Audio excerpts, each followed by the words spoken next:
नमस्कार मित्रांनो, आज आपण भटकंतीमध्ये श्री क्षेत्र औदुंबर या ठिकाणी आलेलो आहे. दत्तगुरू यांचे दर्शन घेण्यासाठी श्री क्षेत्र औदुंबर या ठिकाणी आता आपण आलेलो आहे. आत्ता आपण मंदिराच्या परिसरात जाऊया. आपल्याला समोर कृष्णा नदीकाठी वसलेले हे औदुंबर हे ठिकाण आपल्याला समोर कृष्णा नदी दिसत आहे बघा. आणि या बाजूला आपल्याला श्री दत्तगुरू यांचे मंदिर आपल्याला इथे बघायला मिळत आहे. आणि या बाजूला आपल्याला भाविकांसाठी जे देवासाठी लागणारे नारळ वगैरे यांचे साहित्य, पूजेचं साहित्य आपल्याला इथे घेण्यासाठी दुकाने वगैरे आपल्याला या ठिकाणी दिसत आहे. हे ठिकाण श्री नरसिंह सरस्वती स्वामी यांच्या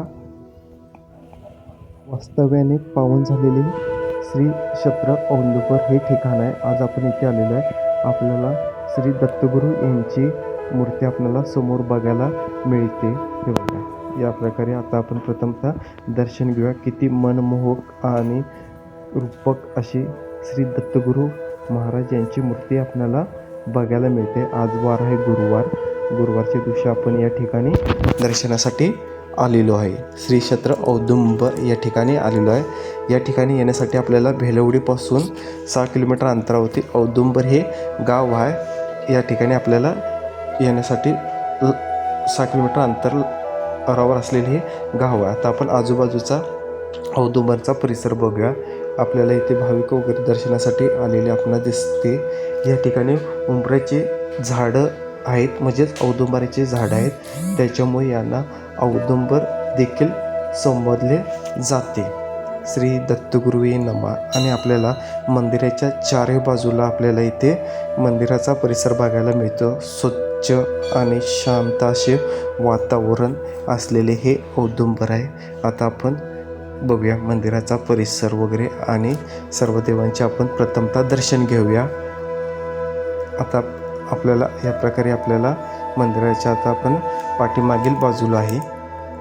तसेच हे मंदिर प्राचीन म्हणून देखील संबोधले जाते. खूप प्राचीन काळापासून वास्तव्याला आलेले हे मंदिर आहे. आपल्याला इथे गणेशाची मूर्ती, हनुमानाची मूर्ती वगैरे आपल्याला इथे बघायला मिळते परिसर आवारामध्ये. तसेच हे ठिकाण गाणगापूर, तसेच नरसोबाची वाडी याचप्रमाणे हे ठिकाण देखील तेवढेच महत्त्वाचे आणि पवित्र म्हणून मानले जाते. श्री दत्तगुरू हे नमः. आपण आता प्रथम मंदिराचे दर्शन घेतलेलं आहे. परत एकदा तुम्हाला मंदिराच्या आतील परिसर दाखवत आहे.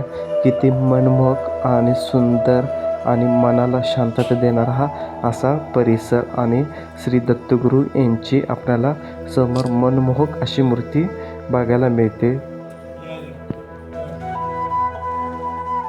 इथे आपल्याला श्वान देखील बघायला मिळतात. मंदिराच्या परिसरामध्ये श्वान देखील आपणास बघायला मिळतात.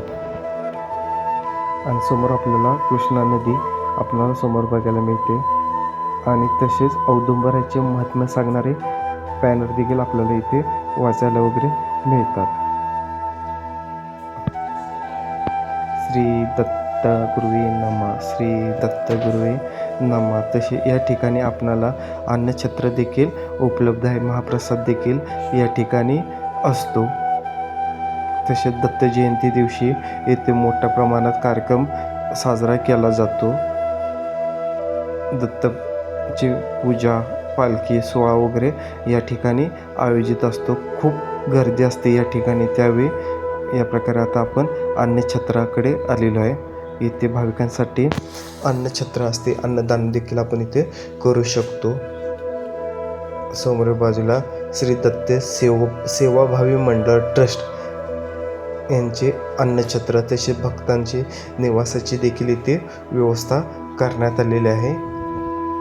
किती स्वच्छ आणि नितळ आणि सुखद असे वातावरण आपल्याला या ठिकाणी मिळते. तसे आपल्याला या ठिकाणी खूप असे औदुंबराचे झाडं, म्हणजेच उंबराचे झाडं आपल्याला बघायला मिळतात. कृष्णा नदीच्या काठावरती वसलेले हे औदुंबर हे ठिकाण आहे. या नदीमध्ये आपल्याला खूप मासे देखील बघायला मिळतात. मासे खूप आहेत, आपल्याला इथे जाणवत असेल बघा. खूप मोठमोठे मासे देखील हे बघा समोर आपल्याला दिसतात. त्याचप्रमाणे इथे मगर देखील पण आहेत या पाण्यामध्ये. आणि असल्यामुळे इथे भाविकांच्या सेफ्टीसाठी जाळ्या वगैरे आपल्याला इथे लावलेल्या दिसत आहेत. पाय घसरे ना. आता आपण औदुंबर या ठिकाणी आलेला परिसर किती स्वच्छ आणि सुंदर असा हा ठिकाण. या ठिकाणी आपल्याला यायचं असतं तर भेलवडीपासून बरोबर 6 किलोमीटर अंतरावरती वसलेले हे औदुंबर आहे.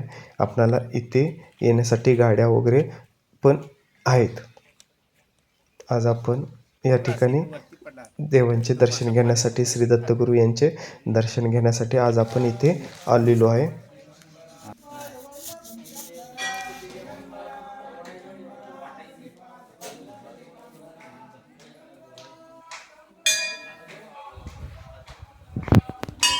या प्रकारे आज आपण श्री दत्त यांचे गुरु यांचे दर्शन घेतलेले आहे आणि आता आपण परतीच्या मार्गावरती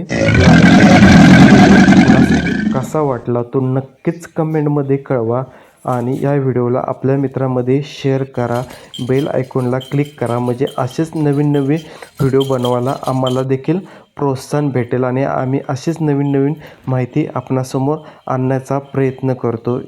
धन्यवाद. भेटू पुढील भागामध्ये.